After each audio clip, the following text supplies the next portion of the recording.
मोरो सिंध का खबर शामिल कजे थी। सिंधी इल्ताफ़ उमरो की रिपोर्ट मुताबिक मोरो वेझो गोड़ मीर मोहम्मद लाशारी वासी रिज़वान वल्द गुलाम अली लाशारी बासरन के ज़ुल्म ज़्यादतन 8 एकड़ ज़रिए ज़मीन ते कब्ज़ो करे मौतमार धमकियूं ॾियण वारे अमल ख़िलाफ़ एहतजाजी मुज़ाहिरो कयो, जिते हिन चयो त मुंहिंजी अबाणी मिल्कियत ज़रिए ज़मीन ते ॻोठ जा बाअसर माण्हू 8 एकड़ ज़रिए ज़मीन ते हथियारबंद विहारे कब्ज़ो करे छॾियो आहे ऐं असांखे संगीन नतीजा भोगण जूं धमकियूं ॾेई रहिया आहिनि। हिन इल्ज़ाम हणंदे चयो त मुंहिंजी ज़रिए ज़मीन ते बाअसर गुलाम मेहदी, शाहनवाज़, कबूल खान लाशारी ऐं ॿियनि कब्ज़ो कयो आहे, जिते हथियार खणी वेठल आहिनि, असांखे अचण खां रोके छॾियो आहे ऐं मौतमार धमकियूं ॾेई रहिया आहिनि। हिन वधीक चयो त हू ॾोहारी क़िस्म जा माण्हू आहिनि जिन अॻु बि खून कयो ऐं मुख़्तलिफ़ केसनि में पिणु दाख़िल थियल अथनि। हाणे वरी मूं मिस्कीन जी ज़रिए ज़मीन ते कब्ज़ो करे वेही रहिया आहिनि ऐं माण जूं धमकियूं ॾियनि पिया।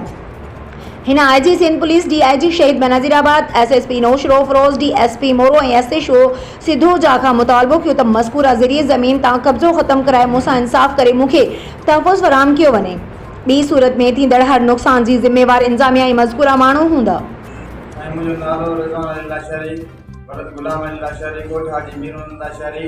मुंहिंजी अबाणी ज़मीन आहे, ज़रई ज़मीन आहे, जंहिंते बाअसर माण्हुनि जो कब्ज़ो आहे। शाहनवाज़ लाशारी, गुलाम मेहदी लाशारी ऐं कबूल खान लाशारी जेके हथियारनि जे ज़ोर ते वेही रहिया आहिनि ऐं असांखे धमकियूं ॾेई रहिया आहिनि त गोड़ थींदो तव्हांखे मारींदासीं, यानी ऐं ज़मीन ते कब्ज़ो करे वेही रहिया आहिनि।